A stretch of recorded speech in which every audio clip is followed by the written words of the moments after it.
Is Bitcoin simply repeating a predictable historical script?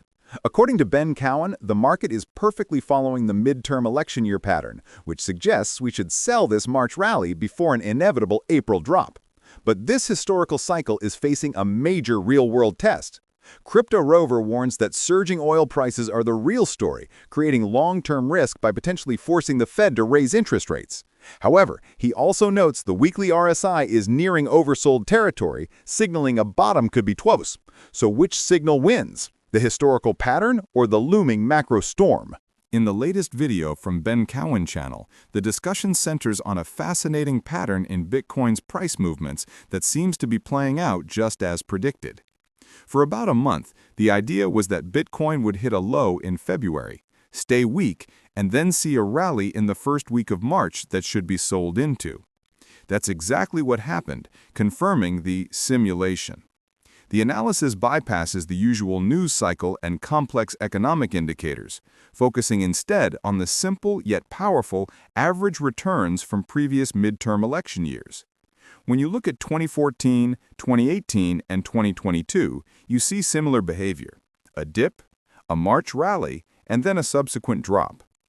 The argument is that while the four-year cycle won't last forever, betting against it has been a losing game so far.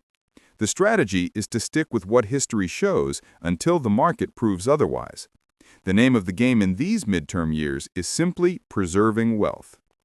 Looking ahead, if the historical pattern holds, we might see Bitcoin trade sideways for a bit before heading lower into April. Ben Cowen's cyclical analysis provides a compelling framework, particularly his focus on midterm year patterns, which often get overlooked in favor of more immediate narratives. Looking at the current market in early March 2026, his theory is being tested in real time.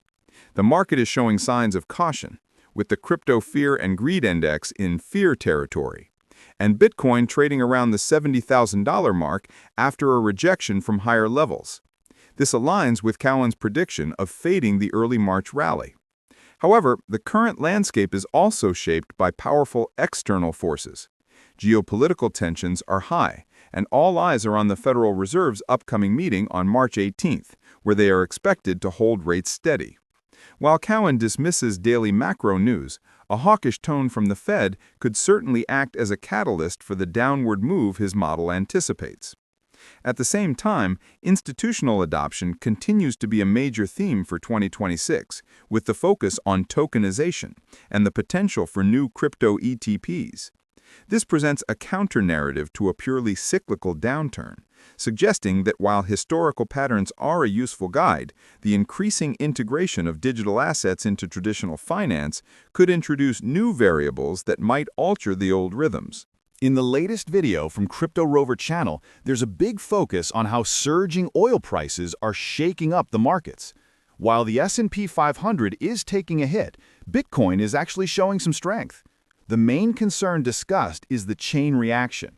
Rising oil prices could push inflation higher, forcing the Federal Reserve to increase interest rates. Historically, this makes money more expensive and pulls investment away from assets like Bitcoin, creating a risky long-term outlook. The speaker's personal game plan is clear. If Bitcoin drops below $50,000, he's going all in, even selling property to fund it. For now, he's accumulating with orders starting around $61,000. He points out that there are a lot of long positions in the market, which could lead to a price squeeze downwards. However, the weekly RSI is entering oversold territory, a signal that a bottom might be forming soon. For Ethereum, an accumulation zone around $1,300 to $1,400 is mentioned as a possibility. Ultimately, the direction of the market seems to hang on the geopolitical situation and its impact on oil. The video's thesis connecting rising oil prices to long-term risk for Bitcoin due to inflation is a classic macroeconomic argument that holds weight. Current events confirm this tension, with Brent crude surging past $100 a barrel amid Middle East conflicts, directly fueling inflation concerns. While the latest U.S. inflation data from January showed a headline rate around 2.4%, reports note that the full impact of the recent energy spike isn't yet priced in and could push inflation above 3%. This complicates the Federal Reserve's path, as they've held rates steady in the 3.5 to 3.75% range, but remain data-dependent.